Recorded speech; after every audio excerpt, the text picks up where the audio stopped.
Hello, my friends, and welcome back to Storyriem. I'm so happy you're here with me today. Before we begin, take a slow, deep breath, let your shoulders relax, clear your mind, and allow this story to carry you back through the centuries. Now, close your eyes for just a moment and imagine this. You are standing in a peaceful garden in northern India. It is early morning. The air is fresh and cool. Everything is quiet except for the gentle sound of birds waking with the sunrise. In front of you, a long reflecting pool stretches into the distance. Its surface is so perfectly still that it looks like a sheet of polished glass. On either side, tall cypress trees stand in neat rows, their reflections reaching into the water below. Then, slowly, the morning mist begins to lift. At the far end of the pool, a magnificent shape appears. At first, it seems almost unreal. Then the sunlight touches it. A great white dome rises gracefully into the sky. Four elegant minarets stand proudly at each corner, perfectly balanced, perfectly symmetrical. The marble is so pure and so smooth that it seems to glow with its own light. And beneath it, reflected in the silent water, is another Taj Mahal, a perfect mirror image, floating like a dream. You can't help but stop and stare. This is the Taj Mahal. Many people call it the most beautiful building ever created. But the Taj Mahal is far more than a masterpiece of architecture. It is far more than an engineering wonder. At its heart, it is a love story. Perhaps the greatest love story ever carved into stone. A prince meets a girl. Our story begins in the year 1607. In the bustling city of Agra, a royal bazaar was being held. A bazaar is an open marketplace where merchants gather to sell beautiful and valuable goods. But this was no ordinary market. It was a grand celebration for the Mughal royal court. Silk from distant lands shimmered in the sunlight. Jewels sparkled on velvet cloth. The air was filled with the sweet scent of perfumes and exotic spices. Walking through the crowded marketplace was a 15-year-old prince named Khurram. He was a beloved grandson of the great Mughal Emperor Akbar, whose empire stretched across much of India and was one of the richest and most powerful kingdoms on earth. The Mughal emperors loved beauty. They built magnificent palaces, peaceful gardens, and breathtaking works of art. Yet on this day, among all the treasures surrounding him, one thing captured Prince Khurram's heart: a young girl. Her name was Arjman Banu Begum. She was about the same age as the prince and the daughter of a respected nobleman.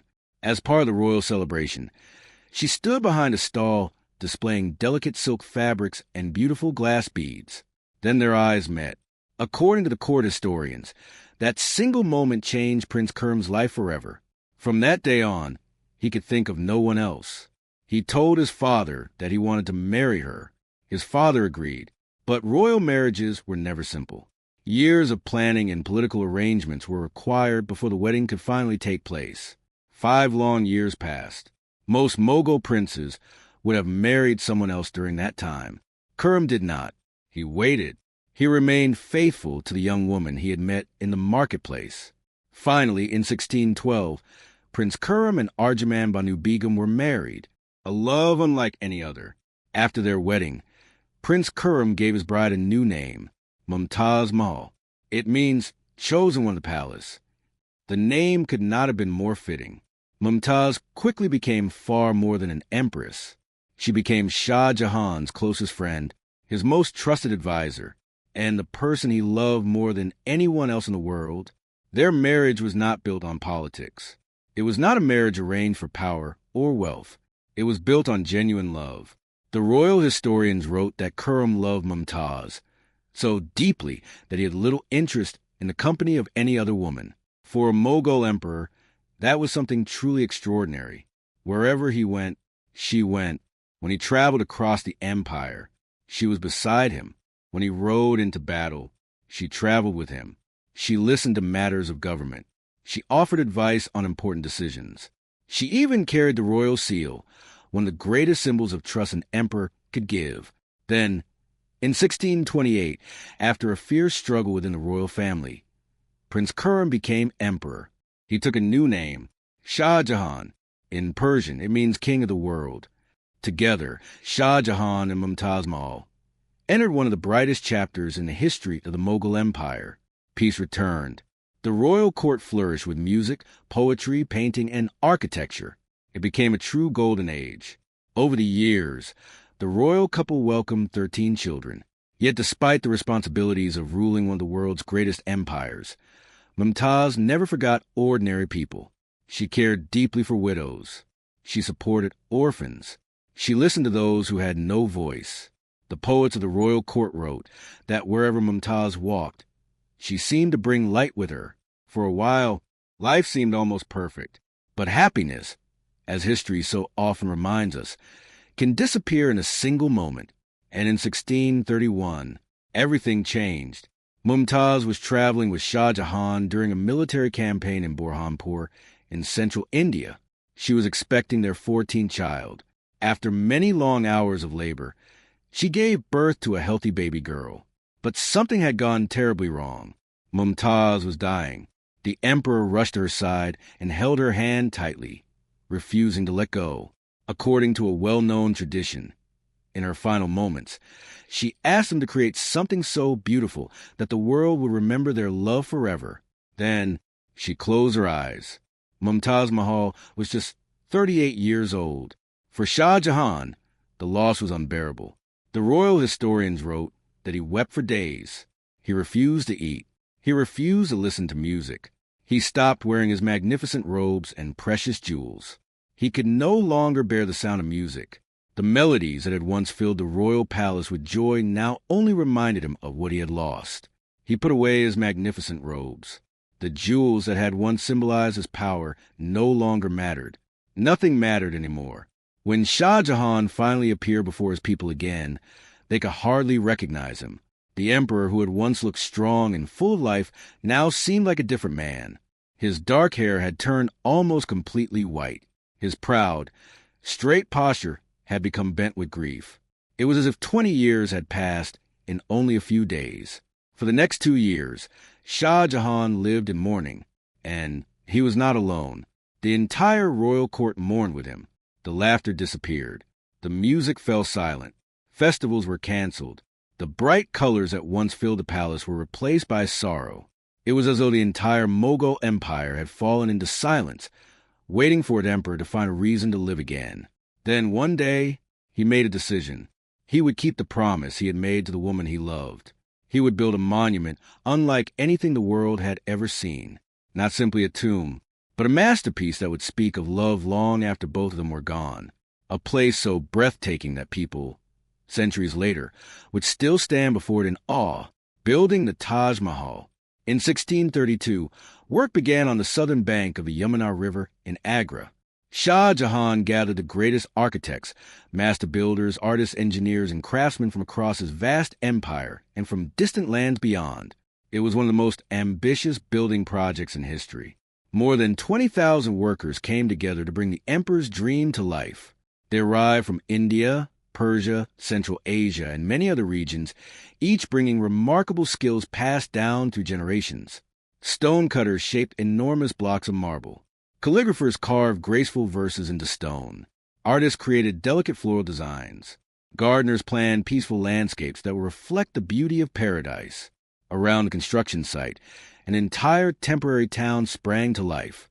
There were markets, workshops, streets, homes, and small mosques. Thousands of people lived and worked there for years, all united by a single extraordinary purpose. Supplying the materials was a challenge unlike any other. Nearly 1,000 elephants carried massive stones and heavy supplies across rivers, forests, and dusty roads.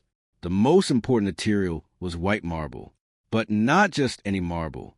Shah Jahan chose the finest marble available, quarried from Makrana, in present-day Rajasthan, more than 300 kilometers from Agra. Huge blocks were carefully cut from the mountains. They were loaded onto heavy wooden carts pulled by teams of oxen. Slowly, day after day, they made the long journey across the plains. Some trips took weeks before the marble finally reached the construction site. Treasures from around the world. Yet, white marble alone was not enough. Shah Jahan wanted the Taj Mahal to contain the beauty of the entire world. So messengers traveled across continents in search of the finest gemstones. Brilliant jade arrived from China. Bright turquoise came from the mountains of Tibet. Deep blue lapis lazuli was brought from Afghanistan. Sparkling sapphires arrived from Sri Lanka. Rich red carnelian came from Arabia. In all, 28 different kinds of precious and semi-precious stones found their way to Agra. Then the true artistry began. The craftsmen used an extraordinary technique called pietra dura, an Italian phrase meaning hard stone. Each gemstone was cut by hand into tiny petals, leaves, and delicate vines. The artists carefully carved shallow spaces into the white marble. One by one, every tiny stone was fitted perfectly into place. No paint, no ink, only stone meeting stone with astonishing precision. Even today, if you gently run your fingers across the marble, you can barely feel where one piece ends and another begins. Nearly 400 years have passed, yet those colorful flowers still appear as vibrant as the day they were created. A masterpiece of engineering. Above the monument rises its magnificent white dome, reaching nearly 73 meters into the sky. Its graceful onion-shaped design has become one of the most recognizable silhouettes in the world. Around the great dome stand 4 smaller domes. At each corner of the platform rises a tall, elegant minaret. But these towers hide a remarkable secret. At first glance, they appear perfectly straight. In reality, each one leans outward ever so slightly. This was no accident. It was brilliant engineering. If a powerful earthquake ever caused a minaret to collapse, it would fall away from the main building instead of crashing onto the tomb. Even while mourning the love of his life, Shah Jahan thought about protecting her resting place for generations to come. The gardens surrounding the Taj Mahal were designed with equal care. Water channels divide the grounds into 4 perfect sections, meeting at the long reflecting pool that mirrors the white marble above. This design symbolizes paradise, as described in the Quran. According to Islamic tradition, paradise is filled with 4 rivers flowing through beautiful gardens. Shah Jahan was not simply building a monument. He was trying to create a vision of heaven itself. A peaceful home for the woman he loved beyond all others. Inside the Taj Mahal, walk through the entrance, and the world seems to fall silent. The cool air replaces the warmth outside. Soft sunlight filters through marble screens carved so delicately that they resemble fine lace rather than solid stone. In the center of the chamber stands a beautiful cenotaph of Mumtaz Mahal, protected behind an exquisitely carved marble screen. Every surface is decorated with elegant flowers created from precious gemstones. Verses from the Quran flow across the walls in breathtaking calligraphy. As the writing climbs higher, each letter becomes slightly larger. Yet from the floor below, every line appears perfectly equal in size. It is a clever optical illusion. Another reminder that every tiny detail of the Taj Mahal was designed with extraordinary care. A promise written in stone. The construction lasted 21 years. Finally, in 1653, the work was complete. Shah Jahan had fulfilled the promise he had made to Mumtaz. He had created a monument unlike any the world had ever seen. Not simply a tomb, but a love letter written forever in white marble and precious stone. The Taj Mahal seems to change with every passing hour. At sunrise, it glows with soft shades of pink. By midday, it shines a brilliant white beneath the Indian sun. As evening arrives, the marble turns warm gold and amber, and beneath a full moon, it glows with a quiet silver light, almost as if it were shining from within. The building feels alive. It seems to breathe with the changing sky. No 2 visits are ever exactly the same. No matter when you see it, at sunrise, in the bright afternoon, or beneath the soft glow of the moon, the Taj Mahal never looks exactly the same. It changes with the light, almost as if it were alive. But as breathtaking as it is, this story is not only about beauty. It is also about loss, about sacrifice, and about a love that would be tested one final time. Imprisoned by his own son. In 1658, Shah Jahan became seriously ill. Almost immediately, his sons began fighting over who would inherit the Mughal throne. The struggle for power was fierce, ruthless, and filled with betrayal. When it was over, the victor was Shah Jahan's 3rd son, Aurangzeb. He was intelligent, ambitious, and determined to rule. After defeating his brothers, Aurangzeb made a decision that stunned the entire empire. He imprisoned his own father. The emperor who had built one of the greatest empires in the world was taken to Agra Fort, a magnificent fortress of red sandstone standing just 2 kilometers from the Taj Mahal. Shah Jahan was not locked away in a dark prison cell. He was given comfortable rooms. Faithful servants attended to him. He had good food and everything he needed to live. Everything except freedom. He could no longer walk through his gardens. He could no longer visit the resting place of the woman he loved. Instead, each day, he stood on a small marble balcony overlooking the Yamuna River, and there in the distance, the Taj Mahal. Every morning, he watched its white marble slowly blush pink beneath the rising sun. Every evening, he watched it glow golden as daylight faded into dusk. Day after day, month after month, year after year. For 8 long years, this became his life. He spent his days reading poetry, praying quietly, remembering Mumtaz, and gazing across the river at the monument he had built in her memory. As time passed, age slowly stole his eyesight. Eventually, the details disappeared. The graceful domes, the delicate minarets, the shining marble, they all faded into a single white shape on the horizon. Through those lonely years, one person never left his side. His devoted daughter, Jahan, cared for her aging father with love and unwavering loyalty until the very end. Imagine what that must have felt like. The greatest creation of your life, built for the person you loved most, visible every single day, yet forever beyond your reach. Shah Jahan's final journey. On January 22nd, 1666, Shah Jahan took his final breath. He was 74 years old. The last 8 years of his life had been spent as a prisoner, looking across the Yamuna River at the monument that held the memory of his beloved wife. After his death, his body was carried quietly across the river. For the first time in many years, he returned to the Taj Mahal.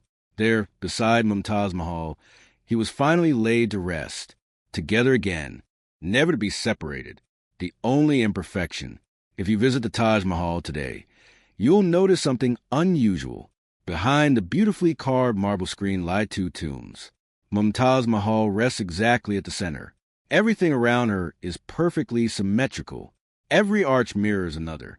Every flower has its twin. Every detail was carefully designed to create perfect balance. Everything except one thing. Beside Mumtaz rests Shah Jahan. His tomb sits slightly off-center. It is the only feature in the entire monument that breaks its perfect symmetry. Why? Because Shah Jahan never intended the Taj Mahal to become his own resting place. He built it only for Mumtaz. His tomb was added years later after his death. And somehow, that tiny imperfection makes the monument feel even more human. Because love is not perfect. Life is not perfectly balanced. And perhaps that is exactly what makes this story so unforgettable. A love the world never forgot. Today, the Taj Mahal still stands proudly on the banks of the Yamuna River in Agra, just as Shah Jahan imagined nearly 4 centuries ago. In 1983, it was recognized as a UNESCO World Heritage Site. In 2007, people around the world voted it one of the new 7 wonders of the world. Every year, more than 7 million visitors travel from every corner of the globe to stand before it. Some come to admire its breathtaking architecture. Some come to photograph its glowing white marble. Others come to marvel at the incredible craftsmanship hidden in every stone. But most come for something far more powerful. They come for the story. The story of a man who loved one woman so deeply that, after losing her, he spent 21 years creating the most beautiful monument he could imagine. Not for fame, not for power, but so that her memory would live forever. And somehow, it did. Nearly 400 years later, the world still speaks her name, what the Taj Mahal teaches us. And so, my friend, our journey through history gently comes to an end. The Taj Mahal reminds us that love has the power to outlive time. Stone may weather, empires may rise and fall, kings may disappear into history, but love, true love, can leave a mark that lasts for centuries. Shah Jahan lost almost everything.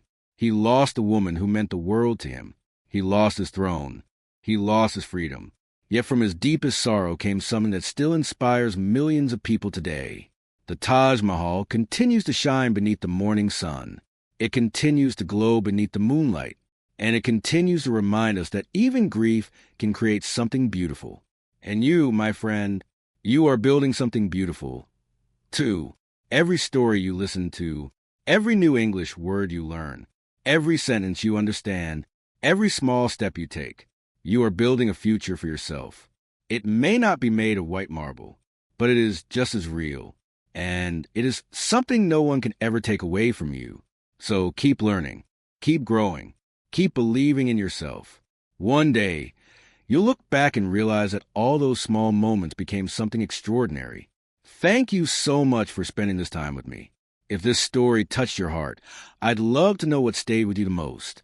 Was it the moment Prince Khurram first saw Arjaman Banu Begum in the Royal Bazaar? Was it the 21 years spent building the Taj Mahal? Or was it the image of an aging emperor quietly watching the monument from his prison window? Close enough to see it, but never close enough to touch it? Share your thoughts in the comments below. There are many more unforgettable stories waiting for us, and I can't wait to explore them with you. Until next time, take care of yourself, keep learning, keep dreaming, and I'll see you again very soon.